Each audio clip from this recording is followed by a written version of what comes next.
Political Capital is brought to you by Uber Canada. Learn more at uber.com/flexibilityworks. CHEK Podcasts. Hey everyone, and welcome to Political Capital, your source for all the latest in BC politics. I'm your host, Rob Shaw, not at the CHEK News World Headquarters. As you can tell, we don't have double beds at the CHEK News World Headquarters. I am on the campaign trail with BC NDP leader David Eby and Courtney right now, doing a special recording here for you. And we're going to break down the first week of BC election 2024, election 2-4, which has not taken off despite me using that moniker last week, which is very unfortunate. But nonetheless, we are going to break it all down, bring in the panel to do that. Jillian Oliver, strategist extraordinaire, Jeff Ferrier from Frame Point Public Affairs, and Stephen Smart joining us this week, General Manager, Western Division at Hill & Knowlton Strategies. Stephen, thanks for being here. Thanks, Rob. Let's just start with everyone's impressions of the very first week of the campaign. And Stephen, you're our guest this week, so I'm going to go to you first. But there's a lot that happened. There's a lot of developments, but just the flavor, what stood out at you, what you think happened in this first week of the election campaign. Yeah, I think it was really interesting to watch. I didn't see a lot of big surprises, Rob. I think, the leaders, the parties stayed very much on kind of the themes and the messages that we've seen, frankly, in the unofficial campaign over the past, weeks and months. Certainly what we saw at and around UBCM leading up to the writ drop. So I don't think a huge amount of surprises there. But I think we've certainly seen, people kind of lock in on that message. And, for the NDP and, Jeff will obviously talk about this, but those issues around, programs for around housing and support for the middle class and those sort of issues. For the Conservatives, not surprisingly, huge public safety focus, big healthcare focus, natural resources, a lot of those things where people see shortcomings in the current government. And the Greens, and again, yield to Jillian on this, but the Greens sticking with some of their themes as well, particularly given a lot of those have been abandoned by the NDP. Yeah, and those are generally, I think you're right, that we've seen the pre-campaign themes just kind of carry right into the campaign, maybe because the polling has been so clear about affordability, about crime and safety that we know what the voters are looking for. Jillian, how did you sort of view the first week? Yeah, I think that's right. I kind of think aside from that, the one thing, the campaigns kind of seem to have picked their issues, I think they're sort of still figuring out how much they want to talk about themselves and their own plan and how much they want to emphasize attacking the other. And that really, I think the overall takeaway from the first week of the campaign was just so much noise, just the sheer volume of things that were coming out every day. We had multiple attacks coming out from the NDP against the Conservatives each day, to the point where some of them didn't even really get into the news. And I mean, I don't even think I could name all of them at this point. So I think that they're still sort of trying to find their footing in terms of how they want to frame each other. And I think that that's a reflection of just how quickly the race has turned into a three-party race compared to a four-party race that we thought we were going to have just a couple of months ago.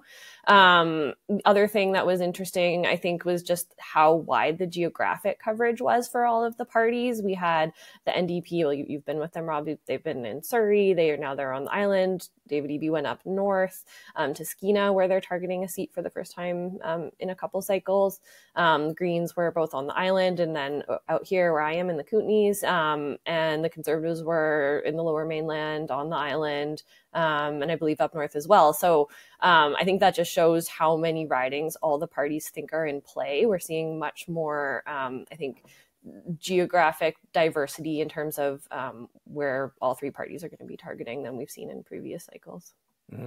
We'll get into some of those attack ads in a moment, Jeff, but what did you think? What jumped out at you week one? what really stands out to me is the contrast between the NDP and Conservative campaigns, particularly in terms of their message discipline and their execution. The 2 weeks before the campaign were really tough for the NDP. They were doing a number of pivots. They were giving the Conservatives a free hand to really hit them and hurt them repeatedly, and it wasn't a good 2 weeks for the NDP. I think, though, this first week of the campaign, the NDP had a clean launch. They were focused, they were organized, they were on message. David Eby looked comfortable even when he was being attacked by a wasp. And their war room has been very effective at derailing the Conservative campaign before it could really get going.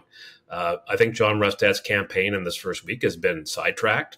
His comments about COVID vaccines, and we'll get into this later, conspiracy theories about children being forced to eat bugs and general inability to stay focused on his core message have put a spotlight on something the NDP wants to talk about, and that's whether he's suited to lead a government. And that's what stood out to me. You had the one side that looked good and the other side that was talking about bugs and COVID conspiracies. And so advantage NDP. Yeah. And let's just go right into that subject then. We did see some polling late in the week that identified around half of the respondents who feel that John Rustad is too extreme for being premier, which is playing into what the NDP appears to be doing. But Jeff, you touched on it, and we'll go to you, Stephen, on this ability of the NDP to just hurl issues, political grenades out at moments when the Conservatives look like they might be about to do something or say something and change the message like that. I found that fascinating. I don't know if any of them stood out for you or the strategy and what you thought of that this week. I think it's interesting. Jeff talked about sort of the optics of the campaign over the first week. Listen, credit where credit's due. The NDP campaign is a machine, and it looks slick. Happy to talk more about bees during live hits. My constant fear during my time at the legislature was getting pooped on by a seagull outside during a live hit. So credit to the premier for keeping going as he did there. In comparison, the Conservatives are in some sort of startup 4x4 that they barely got on the road ahead of the campaign, and just struggling to get things out given how fast things have evolved. But here's my question: 2013. And I'm not trying to go back 10 years for the sake of, that's going to be the same thing again. It just was a real important lesson to me about getting outside of kind of the media and the punditry bubble. And what are people actually talking about? And you're right, the NDP for sort of the media crew and what you see on Twitter and whatnot did a great job of derailing that Rustad rebate news conference the other day. But when you talk to people around, just regular folks who are this sounds like a walking poll. Feeling pretty tapped out around housing costs and things like that. I didn't have anyone ask me talk about John Rustad on vaccinations. They were talking about how that might benefit them.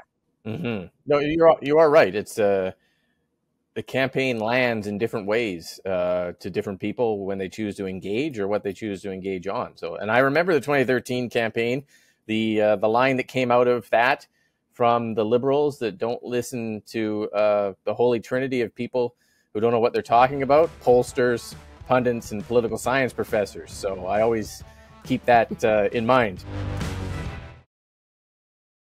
Jillian, the attack ads, the way they land, the Rustad vaccine videos, the bug eating stuff, which I still don't totally understand. The Conservatives' counterpoint that the NDP housing minister's sister was a registered lobbyist to lobby him, which is bizarre and appears to be true, and some sort of conflict of interest accusations there.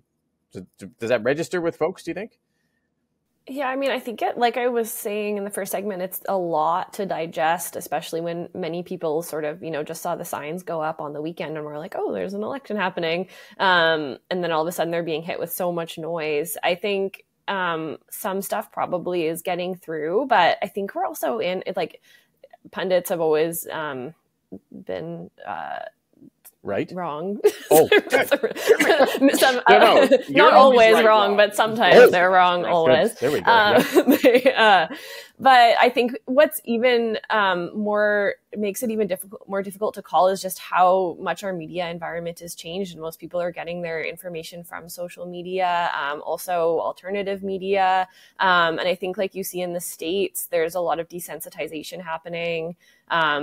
And so it's really tough to sort of gauge what is getting through. But I do think that the fact that we saw so much noise come out about the Conservatives this week shows just the sheer volume of how much there is, and the chances of something hitting, or, you know, many different things hitting for different people, that sort of add to that kind of sense of uncertainty. On top of that, this is a new party. People, you know, are just kind of hearing of John Rustad and the BC Conservatives for the first time. And David Eby still has fairly high approval ratings, you know, which indicates that the NDP might be a bit more of a trustworthy messenger to be delivering these kinds of attacks, especially, you know, as we build momentum going into the debate, where they can really drive those contrasts home and try to tie them to, you know, the question of what do you want the next 4 years to look like, and who do you trust to be making those decisions on your behalf. I think it's still going to be maybe the biggest factor in the campaign. Over the it adds up, maybe, weeks. Jeff, to we talked about the sniff test, you know, that maybe voters don't remember everything about the different things, but they come away with a perception, perhaps, that something's not quite right, or that kind of thing. I think that it is absolutely registering with people who are voting in this election that John Rustad is not a typical politician, and not in a good way. There has just been such a steady stream of stories, and we've been talking about this for weeks, and I've got people coming up to me saying, like, the magnetic doctor, what's this about eating bugs? He's saying, what about COVID? I don't know that it's going to have an impact on where the ballot lands. Some people may just say, he's wacky, I'm really worried about him, I don't trust him, but I'm going to vote for him anyway because conservatism is the way to go when there's a global trend, and that's where things are headed. In regards to that famous saying from 2013, there's two things I'll say. I also, absolutely, Christy Clark said, don't listen to the polls and the political scientists and the pundits. Andrew Wilkinson also said that in 2020 and predicted a big BC Liberal win. I'm not sure what he's up to these days. And there's this guy who's no longer on the ballot named Kevin Falcon, who kept referring to walking polls and how those showed that BC United was going to walk away with government. Christy Clark was a formidable campaigner, ran a tremendous campaign, amazing discipline and communication skills. John Rustad is not Christy Clark. And so I wouldn't transfer. Maybe he'll pull it through. He's got a lot of momentum and a lot going for him. But it's not as simple as just saying, don't listen to Rob Shaw. He doesn't know what he's talking about. Although that's a multi-party. That's the no context BC clip right there, isn't it? Don't listen. Yeah, that's that one. Stephen, the tone of the campaign, though, and I know John Rustad has said he expects this to be a nasty campaign. Sometimes we say that about all campaigns, but the tone compared to some other elections that we see, either south of the border or maybe even federally, what do you make of the tone?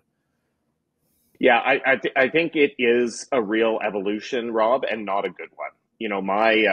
My ultimate political figure probably peaked with Jed Bartlett on the West Wing, and just that kind of demeanor and that leader voice and kind of being above the fray. I think what we're seeing is candidly that doesn't resonate with voters anymore. I mean, we just south of the border. Kamala Harris is starting to have an impact because she's taken a slightly more aggressive tact. I think with the BC Conservatives here in BC, and listen, I'm not saying this is a good thing, but the news releases that just basically say David Eby's a liar, and how that has evolved from what the language that would have been used a few years ago, David Eby's misleading you or something like that. And I appreciate it's just a small shift, but candidly, I don't think it's a good one. on the other hand, that sort of seems to be where we're at. And, you have a lot of people who frankly are angry. When you look at things like cost of living, you look at price increases on things, the inability to find a family doctor and all of that. And people are upset. And I think you're seeing that reflected in some of the language that's being used. Although, frankly, I wish it wasn't the case, because I don't think we're well served by it. Mm-hmm. You're a liar, Stephen. Liar. It is weird that you word. said you'd be nice to me. Where's my painting? Give me my painting back. Hey, listen. I would just point out, so your painting, which is Hill and Knowlton property, just for the record, you're not That's ever true. getting it back. But I couldn't fit it in my car. I did have plans to have it behind me. And in fact, Abby, my youngest, really wanted to walk by holding it. But I do have this nice BC legislature picture up. So hopefully that's a slight. Yeah. It is true. It's not my painting. It's Hill and Knowlton's painting. But if folks at home want for me to have the painting back, tweet Stephen Smart. Let him know that you want for me to have my train painting back. I'll give money to charity of your choice. You tried that Stephen. before. There's like 3 people who expressed support for you. Let's do housing policies, and Jillian, we'll come to you on this one. Dueling housing plans, the Rustad rebate versus the David Eby 60-40 split of mortgage programs. And both in week 1, big, super expensive, multi-billion-dollar proposals. Why are we seeing these so early, and what did you make of the kind of the proposals that the 2 leaders put forward? Why are we seeing them so early? I think it's because they are polling close, and they are both really know that there is so much that's undefined in this election still. I think in the minds of voters, like there's still a lot of people that are undecided, a lot of vote that could move. And so I think they both wanted to make a big statement, and they're in sort of a competitive environment with each other where they want to get out ahead of each other. The plans are different, but they have some similarities. They're similar and they target similar types of people, sort of like middle income earners, people that are that there aren't a lot of targeted government programs for. But they're different in that the Rustad one is just a broad-based tax cut for anyone who pays mortgage or rent. And it goes pretty high, up to a household income of $250,000. And as far as I can tell, there's no accounting for if you already have, wealth or property accrued. So it's a huge broad-based tax cut for a lot of people. And it's sort of intended to really cut through the noise and send a signal about, what kind of party they're going to be, which is a party of small taxes, smaller government. NDP, on the other hand, also targeting that sort of middle income people. They've got their plan goes for up to people making about just under $200,000 a year. But it also is tied to supply. So it's going to be tied to new homes being built, which I think kind of gives it the edge from a policy perspective. I think what's interesting is that neither of these plans do much for renters or for people at the lower end of the spectrum. The Greens plan is the one that's targeted on that. They want to expand purpose-built rentals and co-ops and that sort of a thing. So it tells us a lot about where the campaigns are sort of focusing their energy in terms of voters. Mm-hmm. You are right. A focus on middle income, what on paper described as folks who they look like they're well off, but they're still being squeezed all over the place. Household incomes of $192,000 that make up, sort of kind of swing voters in an election like this. Jeff, I noticed that both leaders talked about the cost of their programs because they're very expensive, billions of dollars, and feeling like in both cases, that there's only so much money available. And Rustad at one point said, A, we're not going to balance the budget in 4 years because of the deficit, but B, it's a bit hard to spend that amount of money. So I thought that was kind of an interesting element to the housing programs too. I think Rustad's plan is bad economics. It's what he is proposing, which is being able to write off portion of rent or mortgage on your income tax, is straight money out, paid out from the government treasury, income going out, not left over for healthcare, education, other services. What the NDP is proposing here is, it's a 60-40 housing program where government pays 40% of the market value of the housing, but the money is recouped later on with either the sale of the housing or it's paid by the person who's buying it. So it's an upfront investment, but it's one that the money comes back to government over time. I think, though, the biggest flaw in the Conservative plan is there's just no plan for supply. There's no plan to build housing. There's Pierre Poilievre's running on. We got to get rid of the gatekeepers. Well, John Rustad, and this is Casalem, a friend of the show, said this. He wants to bring the gatekeepers back. He wants to end he wants to ban fourplexes and sixplexes. He wants to do away with government land for purpose-built rentals. He wants to get rid of the speculation tax and the Airbnb regulations. He doesn't like the idea of transit-oriented development. He wants to bring back public hearings for housing that's approved by city plans, and all that is going to result in with Rustad is a lot of money going out to folks, no new supply, and it's just going to drive prices up and take money away. And I think the NDP has a more balanced plan. And I'm with Pierre Poilievre. Let's get rid of those gatekeepers. Let's get the housing built. Let's build the housing. Didn't think I'd hear that.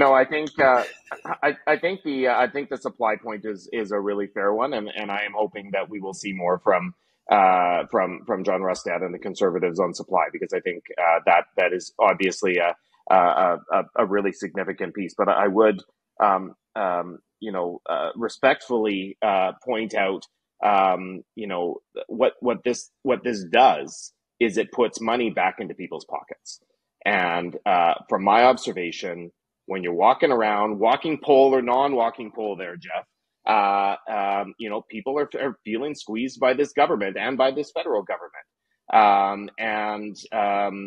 People want more money in their pockets. And whether you're a renter or whether you're a homeowner, that plan puts more money back in people's pockets. The other thing I would just say really quickly about the NDP plan is, I know there are some differences, but it sounds awfully like that federal program that the federal government quietly canceled because clearly people didn't want part of their homes owned by government.